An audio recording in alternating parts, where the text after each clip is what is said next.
Welcome back to Recorderworks. Today I want to show you a tune called the Tipi tune, which I wrote myself. It's called the Tipi tune because it's kind of Native American sounding, to my ears anyway, and it's written in the minor pentatonic scale. I found out recently there's some interest in getting together and having a regular or semi-regular recorder group. So this is also a bit like with a book club or a reading club, the tune for the week or the tune for this, the next period before we get together. So I'm going to play you the tune and then I'll talk through some stuff about it.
Okay, that's a Tipi tune. So one of the things is this taka-ta-ta, taka-ta-ta. So the tonguing for the recorder is quite an important aspect of recorder playing. And you can practice it without a recorder, taka-ka-ta, or different, you might choose different kind of places to put the t and the k, or the d and the g is another way of doing it if you want something a bit softer. Ta-ta-ka-ta-ta-ka-ta-ka-ta-ka.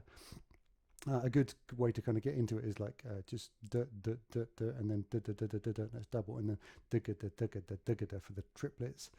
For the what they call semiquavers, d, g, d, g, d, g, d, g, d, g, d, g, d, g.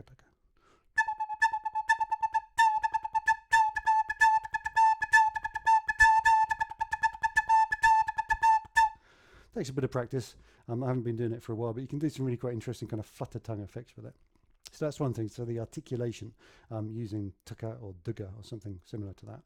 Then we have the scale, D minor pentatonic. We've got the D, and also we're going to need the note beneath it.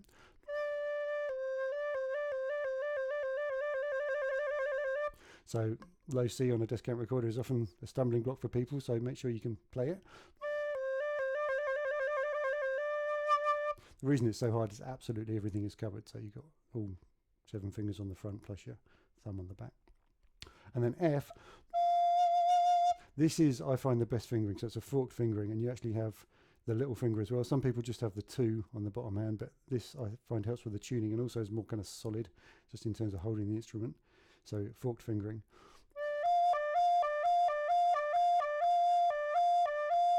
Takes a bit of practice to get those fingers kind of moving mechanically like that.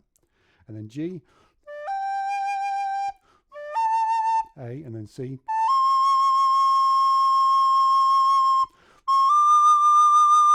D, so that's all the notes.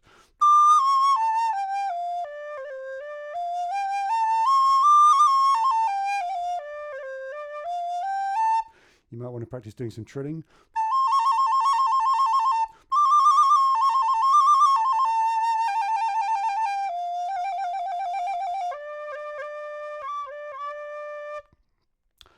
I think that's most of what I want to say about this tune. If you're into writing harmonies, then please go ahead. I think there's lots of interesting possibilities with harmonies for this particular tune. Quite interesting writing harmonies in a pentatonic scale. You can either restrict yourself to pentatonic harmonies, or you can move into what would be the kind of parent scale of the pentatonic scale. But in this case, there's 2 options really. You could see this D minor pentatonic as coming from an F major scale,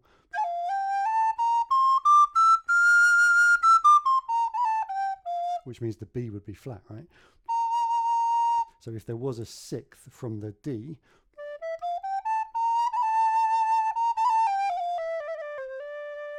then that would be one way of looking at it. Or you could see it as a mode of the C major scale,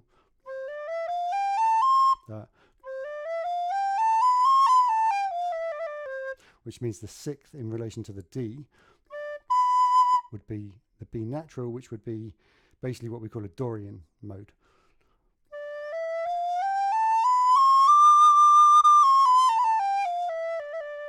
So your harmonies could cover both those possibilities. I'll just play the tune one more time for you.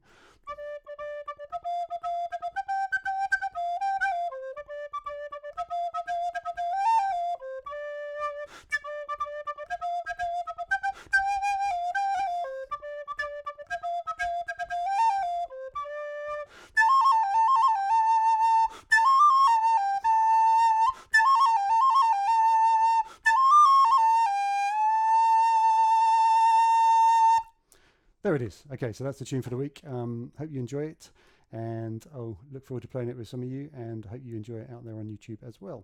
Thanks for watching. Please subscribe if you find this kind of content interesting, because it helps YouTube to find me, and also like the video if you do in fact like it, and I'll see you in the next video.